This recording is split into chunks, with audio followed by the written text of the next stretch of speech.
வணக்கம். இன்றைய குறள் பார்த்தீங்கன்னா, அருங்கேடன் என்பது அறிக மருங்கு ஓடி தீவினை செய்யான் எனின்.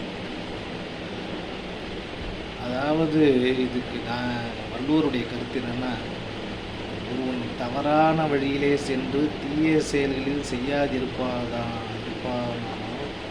அவன் கேரற்றவன் ஆவான் என்று தெளிவாக அறியலாம்.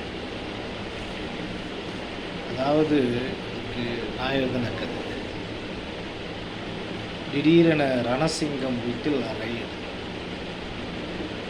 ரெய்டுக்கு வந்திருந்த அதிகாரிகள் வீட்டு வாயிற்படி நின்று கொண்டு, சார், எங்கள் வீட்டில் சோதனை செய்ய வேண்டும் அப்படின்னு சொல்கிறாங்க. எதுக்கு சார்? நான் என்ன அரசியலில் இருக்கேன்னா அல்லது ஸ்மக்லிங் பண்ணுறேன்னா? எல்லாம் உழைப்பு சார். யார்? ரணசிங்கம் சொல்கிறேன்.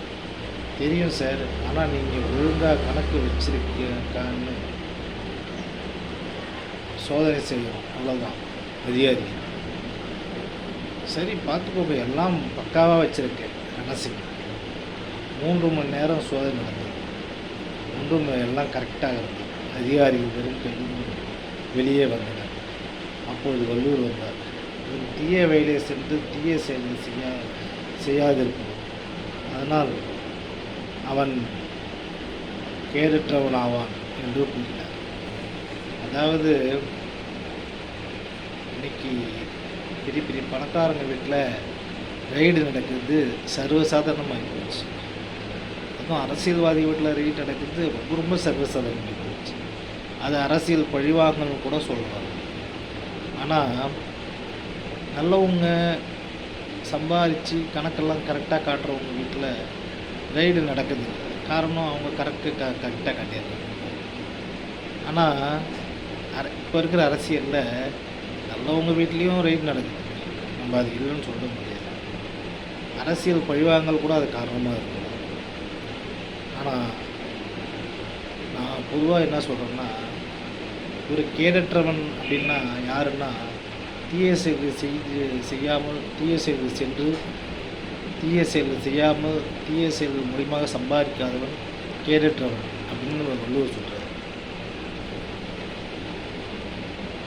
அதையே நானும் சொல்கிறேன். தீய செயல்கள் போகாமல் தீய செயல்களை செய்யாமல் தீய செயல்கள் மூலியமாக சம்பாதிக்காமல் இருக்கிறவன் கேடற்றவன். அவன் வீட்டில் எந்த ரெய்டும் நடக்கிறது வாய்ப்பு இல்லை. அப்படி நடந்தாலும் அவன் கணக்கு கரெக்டாக வச்சுருப்பான். இதுதான் நம்ம நினைக்கிறோம். அதுதான் உண்மையும். நன்றி, வணக்கம். நாளை மறுபடியும் சந்திப்போம்.